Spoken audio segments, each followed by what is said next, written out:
За сайн мэцхэн хүүхдүүд ээ. За би болохоор нийслэлийн хөдөлмөрийн газар ажилладаг, амар жаргал хийдэг. Манай нийслэлийн хөдөлмөрийн газар болохоор хөдөлмөрийн яам болон нийслэлийн засаг даргын Батүл даргын доор нэг нийслэлийн 11 агентлаг ажилладаг. Энийн нэг нь нийслэлийн хөдөлмөрийн газар гэсэн ийм газар хоёр нэг нь хөдөлмөрийн яам засаг даргын доор ажилладаг. Ийм нийслэлийн хөдөлмөрийн газар гэдэг байгууллага байдаг. За манай байгууллага болохоор харьяа хотын 6 дүүрэг, аслагдсан 3 дүүрэг, ингээ 9 дүүргээ бид нар хөдөлмөрийн хилцүүтэй хамтарч ажилладаг. Тэдгээр хөдөлмөрийн хилцүүдийг удирдлага, арга зүгээр хангадаг ийм нийслэлийн байгууллага юм аа. За одоо би болохоор та нарт төгсөж байгаа оюутнууд гэдэг утгаар нь төгсөөд та нар нийслэлийн хөдөлмөрийн газраас болон хөдөлмөрийн одоо хилцүүд маань, дүүргүүдийн хөдөлмөрийн хилцүүд маань ямар төсөл хөтөлбөр хэрэгжүүлдэг, иргэдэг ажилдаа орлоготой болгохын тулд ямар хөтөлбөрүүд хэрэгжүүлдэг юм бэ гэдгийг товчхон танилцуулгыг хийх гэж ирсэн юм аа. За 2016 онд манай нийслэлийн хөдөлмөрийн газар болон хөдөлмөрийн яам дүүргүүдэд хэрэгжиж байгаа ийм хөтөлбөрүүд байгаа. За энэ нь болохоор аж ахуй эрхлэх бичил бизнесийг дэмжих хөтөлбөр гэдэг. За энэ хөтөлбөрт болохоор яах вэ гэхээр манай нийслэлийн хөдөлмөр болон дүүргүүдээр 700 иргэнийг хамруулж байгаа жил болгон. За энэ нь болохоор манай нийслэлийн хөдөлмөрийн газар барьцааны сангийн аж ахуйн тэнд ийм талбайтай. Тэр талбай дээр бид нар нэг дүүргээс 100 иргэнгээд энэ 100 иргэн маань зорилтод байх ёстой. Жишээ нь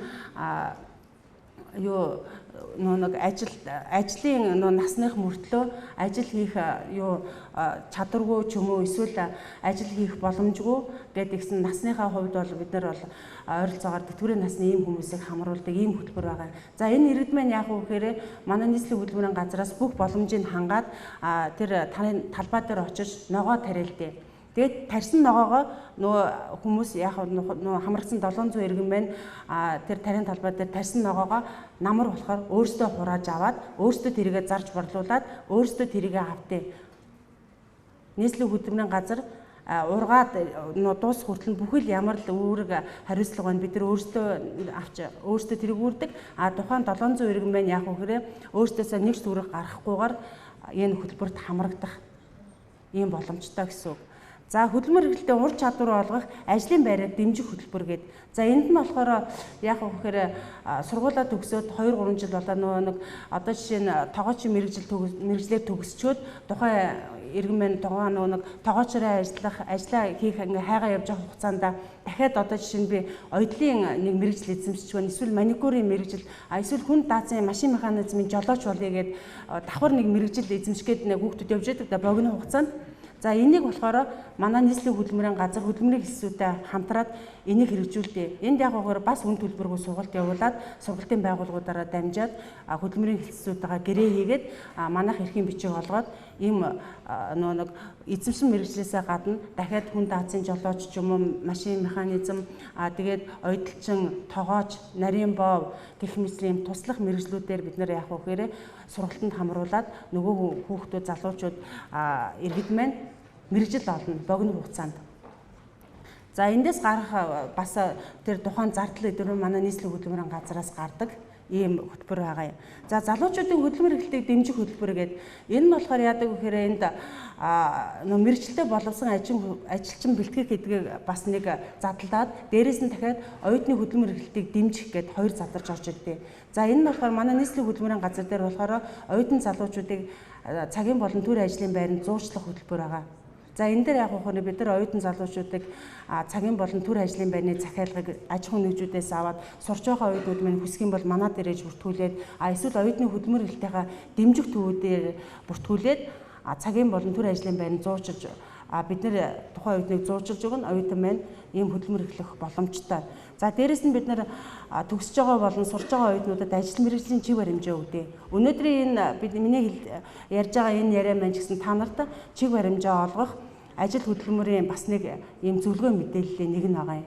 За бас нөгөөт нь болохоор залуучууд нэг мэргэжилтэй залуучуудыг дэмжих хөтөлбөр гэдэг түрүү ярьсан. Энэ нь болохоор яадаг вэ гэхээр жишээ нь эмсүүд коллежуудыг төгсөж байгаа оюутнууд маань ялангуяа эмсүүд дархны ангийг, мужааны ангийг, жишээ нь ойдлын анги ч юм уу засал чимэглэлийн ангийг төгсөж байгаа хүүхдүүд маань төгсөөд дипломоо авангуудаа 10-аа нийлээд 8-аа нийлээд нэг баг болоод одоо бид нар одоо чимээ оюутлын цех байгуулна. Оюутлын цехээрээ бид нар би ийм дизайнерын хийн манай энэ 2 3 найз охтууд маань оюун хатах нь бид нар ийм нэг дээл одоо ойдог ийм бахан шиг хэмжээний бизнес хиймээр байна. Эсвэл нөгөө төгсөж байгаа оюутнууд маань чинь би барилгын интернээр ингээд засал чимэглэлээ ингээд манай найзууд байгаамаа ингээд 5 10 залуу нийлээд бид нар ийм бичил жижигхэн бизнес хийх гэж байгаамаа дэмжлэг өгөөч гэгээд нөгөө бахан хэмжээний төслөө бичээд дүүргийнхаа хөдөлмөрийн хилцээр очих юм. Тэнгүүд дүүргийн хөдөлмөр хилцсэн маань та нарын нөгөө нэг жижигхэн бизнесийн тэр юуг төслийг чи уншиж үзээд энэ 10 залууг дэмжих боломжтой юм байна. Эдгээр хөдөлмөрийн гараагаа эхлүүлэх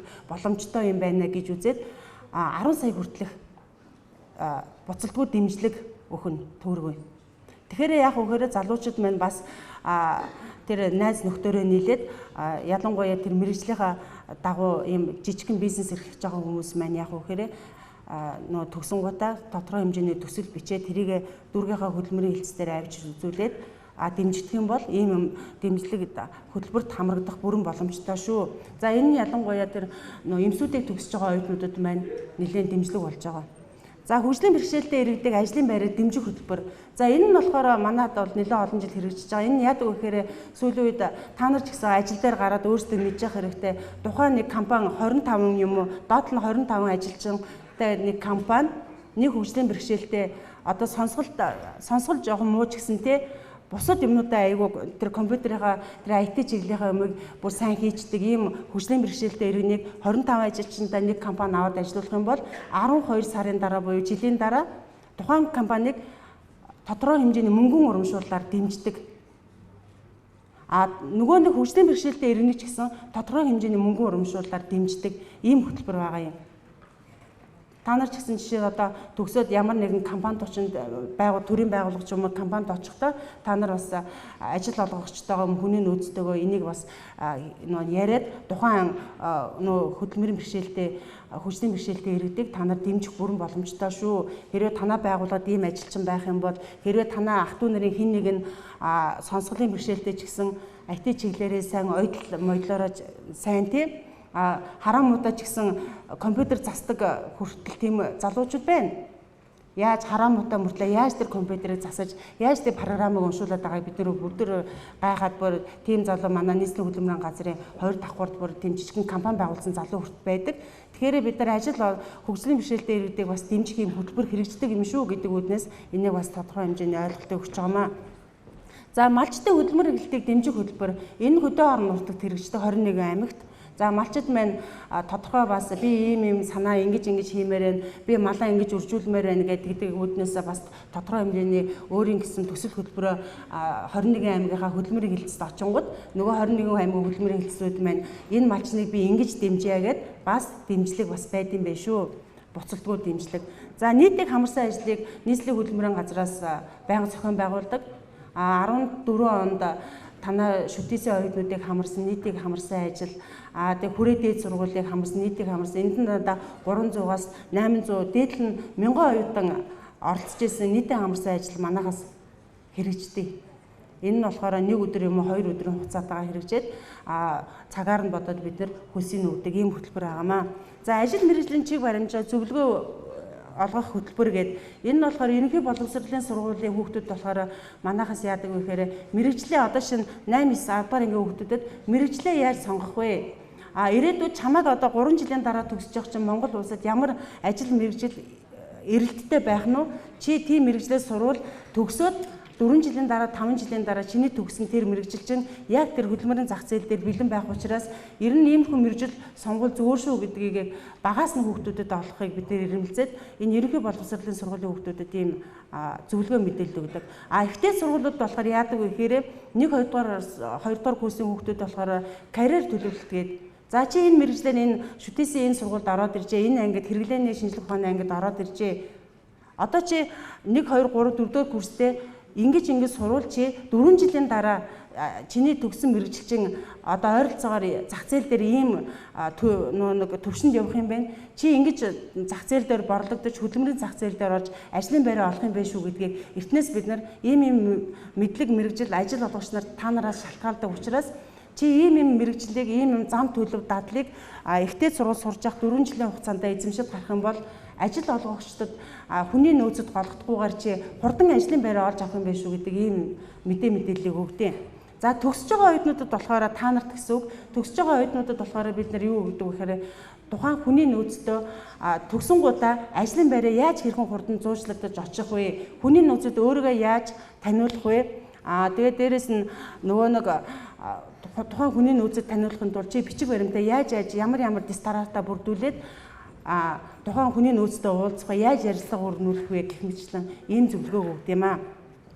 За Ахмад мэргэжилтний зөвлөгөө үйлчилгээний хөтөлбөр энэ нь болохоор энэ онд хэрэгжиж байгаа. Энэ яг вэ гэхээр тэтгэвртэй гарсан манай мундаг сайн ахмадууд байдаг. Тэд нар маань яг вэ гэхээр байгууллагуудад явж одоо чи танай байгууллагын бизнесийг ингэж дэмжүүл тэдэн жилийн дараа ингэж ашиг орлогоо өгөх юм байна гэсэн ийм ажилчдаа яаж та нар доктортой ажиллах вэ гэх мэтчлийн ийм зөвлөгөөг манай Ахмад мэргэжилтнүүд маань өгдөм аа. За энэ түрүү хилээдсэн миний нөгөө хөтөлбөрүүдийн товч юу вэ? За манай оюутны хөтөлбөр 2009 оноос анх хэрэгжсэн. Одоо ингээ 15 он гэдэг чинь ингээ 6-7 жил хэрэгжиж байгаа ийм хөтөлбөрүүд байгаамаа. За энэ манай оюутны хөтөлбөр жил болгон хэрэгжижсэн хөтөлбөрүүд юм байна. Товч танилцуулга байгаа.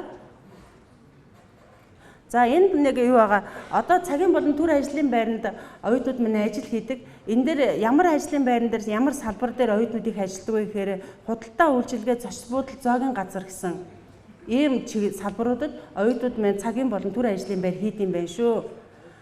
За манай оюутны дундуур зураас ажил юм байна гэдэг энэ сая оны төгсгөл бид нар манай нийслэлийн хөдөлмөрийн газар ашиглалтанд оруулсан. Энэ дээр болохоор төгсөж байгаа оюутнууд болон сурч байгаа оюутнууд маань ажил мэргэжил гэж юу юм ер нь хөдөлмөрийн зах зээл гэж юу яриад байгаа нь би одоо тэр хөдөлмөрийн зах зээлд орохын тулд төгсөөд орохын ажилд орохын тулд би ямар шаардлага хангасан байх ёстой гэсэн ийм тодорхой мэдээллүүдийг авах юм бол энэ сайтанд хандаад мэдээлэл авч болно гэсэн үг. За энэ манай оюутны товч юу байсан болохоор би алсгал яачихлаа. За тэгэхээр та бүхэн яах вэ гэхээр төгсөнгуудаа ажлын байр хамгийн түрүү юунд очиж хандах вэ гэхээр дипломаа аваад за нэг жоохон амарч байгаад ч юм уу хэдэн сарын дараа ажил хөөцөлтнө гэж байгаа оронд гээс дээр CV юу анкет гэдэг бүх юмнуудаа та нар сайхан бэлдээд хараа дүүргийнхаа хөдөлмөрийн хэлцэд хамгийн гол нь бүртгүүлэх ёстой шүү. Нийслэлийн хөдөлмөрийн газар орон нутагт сурч байгаа оюутнууд маань очингуудаа шууд юу Харьяа аймгийнхаа хөдөлмөрийн хэлтэст хушуугш хотод бүртгүүлчихээрээ. Тэгэхээр яах вэ гэхээр чи яах вэ тэнд очиод ангид CV бүх юм ингээд бүртгүүлсэн тохиолдолд яах вэ гэхээр чи магадгүй ажил нэг ингээд амарч явах хугацаанд чинь ч юм уу эсвэл жилийн дараа ч юм уу ажил олохгүй байжгаад жилийн дараа гин чам руу уцтаад ажил олгогч нар яг үхээр манай хөдөлмөрийн хэлцэд ийм ажлын байр чиний мэргэжлийн дагуу гарсан чи манад бүртгүүлж ирсэн юм байна. Одоо ирээ тэр байгууллагатай ингээд уулзаад ажилд орно гинтийн ийм юм гарах учраас оюутнууд маань цаг алдалгүй төгсөнгуудаа бүх юмаа бэлдээд хөдөлмөрийн хэлцүүдэд очиж хандаарай гэдэг зөвлөгөө өгье. Тэгээд хотод сурж байгаа оюутнууд маань нийслэлийн хөдөлмөрийн газар хотод ажиллаад байгаа мөртлөө нөгөө нэг иргэний өмнөх хэдэр нь орон нутгийнх байдаг шүү дээ. Тийм хүмүүс маань яг үхээр хаан уул дүүрэгт байрладаг.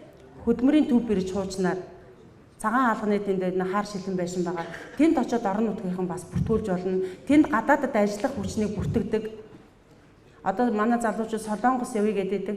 Тэнд хөдөлмөрийн хэлцүүд болон хаан уул дүүргийн хөдөлмөрийн төв бэрждээр гадаадад ажиллах хүчнийг бас бүртгэдэг юм шүү. Эртнээс мэдээлэл тэндээс ямар л мэдээлэл авч болно. Тэндээс бас авах бүрэн боломжтой байгаа шүү гэдгийг хэлье. За баярлалаа хүмүүстээ.